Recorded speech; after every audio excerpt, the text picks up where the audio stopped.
আসসালামু আলাইকুম ওয়া রাহমাতুল্লাহি ওয়া বারাকাতুহু। আশা করি আল্লাহর রহমতে সবাই ভালো আছেন। আলহামদুলিল্লাহ আমিও ভালো আছি। আমরা যে পড়তেছি নুন সাকিন এবং তানবিন পড়ার নিয়ম। এখানের মধ্যে আরেকটি প্রকার যে হলো এজাহার। এজাহার অর্থ স্পষ্ট করে পড়া। গুণনতুন কিচ্ছু হবে না। একদম স্পষ্ট করে সুন্দর করে পড়া। এজাহারের হরফ ৬ টি। হামজা, হা, আইন, হা, গইন, খ। তাহলে নুন সাকিন এবং তানবিনের পরে এই ৬টি হরফ থেকে কোনো একটি হরফ যদি আসে তখন গুন্না ছাড়া স্পষ্ট করে পড়তে হবে।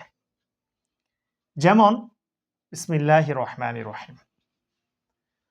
নুন আলিফ জবর না, র আলিফ ২ জবর রন, তানবিনের পরে হামজা আছে। না রন, এখানে কোনো গুণ্য হবে না। না রন, হা আলিফ জবর হা। না রন হা, একদম স্পষ্ট করে। এটি দেখুন, হামজা নুন জবর আন, নুন সাকিনের পরে হা আছে। হা আলিফ জবর হা, আন হা। র আলিফ ২ জবর রন, আন হা রন, একদম স্পষ্ট করে। এটি দেখুন, হামজা নুন জবর আন, নুন সাকিনের পরে আইন আছে। হামজা নুন জবর আন, একদম স্পষ্ট। আইন মিম জবর আম, আন আম, তা জবর তা, আন আম তা। এটি দেখুন, ওয়াও নুন জবর ওয়ান, নুন সাকিন পরে হা আছে।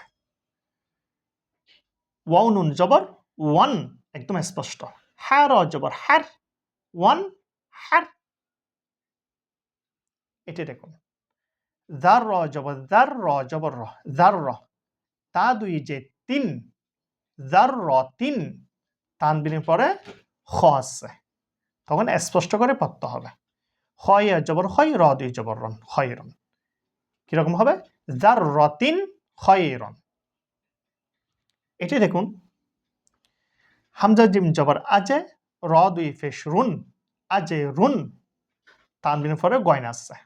এটিও কিন্তু স্পষ্ট করে পড়তে হবে, কোনো গুণ হবে না। গনিয়া জবর গয়, র ফেশ রু, গয়রু, আজে রুন গয়রু। তাহলে আরেকটি প্রকার একফা, সেটা কিন্তু আমরা আগেই পড়েছি। তাহলে নুন সাকিন এবং তানবিন পড়ার নিয়ম ৪টি। ৪টি প্রকার আজকে কিন্তু শেষ হয়েছে। আমি যেগুলো পড়েছি, যেভাবে বলেছি, আপনারা সেভাবে শেখার চেষ্টা করবেন। কোরআন পড়ার সময় এই নিয়ম কানুন এগুলো যদি যথারীতিভাবে যদি না পড়েন, তখন কিন্তু আপনার কোরআনটা যথাযথ সহি হবে না, শুদ্ধ হবে না। কাজেই কোরআনকে পরিপূর্ণ শুদ্ধ করার জন্য এই নিয়ম কানুন সব কিন্তু লাগবে। তাহলে আমরা কি পড়েছি? নুন সাকিন এবং তানবিন পড়ার নিয়ম ৪টি। একালাব, এদগাম, এজাহার, এখফা। একালাব, এক নম্বর। একালাবের হরফ একটি বা। নুন সাকিন এবং তানবিনের পরে যদি একালাবের হরফ বা আসে, তখন কিন্তু ছোট একটা মিম দিয়ে নুন সাকিন এবং তানবিনকে পরিবর্তন করে পড়তে হবে। ২ নম্বর এদগাম। এদগাম ২ প্রকার। এদগামে বা গুন্না, গুন্নার সহিত মিলানো।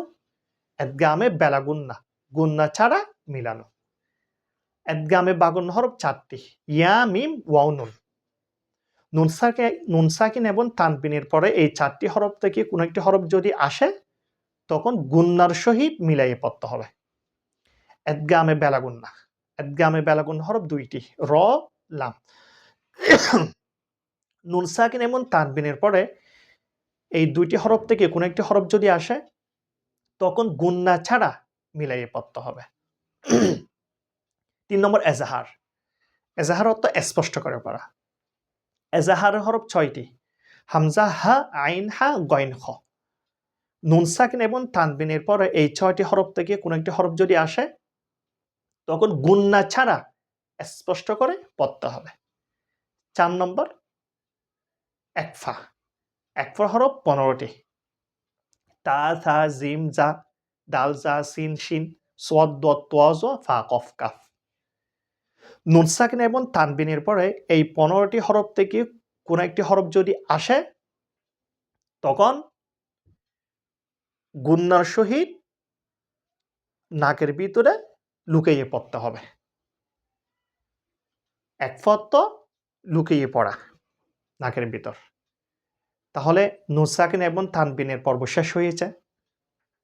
আমরা আগামী পড়া যেগুলো পড়ব সেখানের মধ্যে মাঝে মধ্যে নুন সাকিন এবং তানবিনের পড়াগুলো আসবে।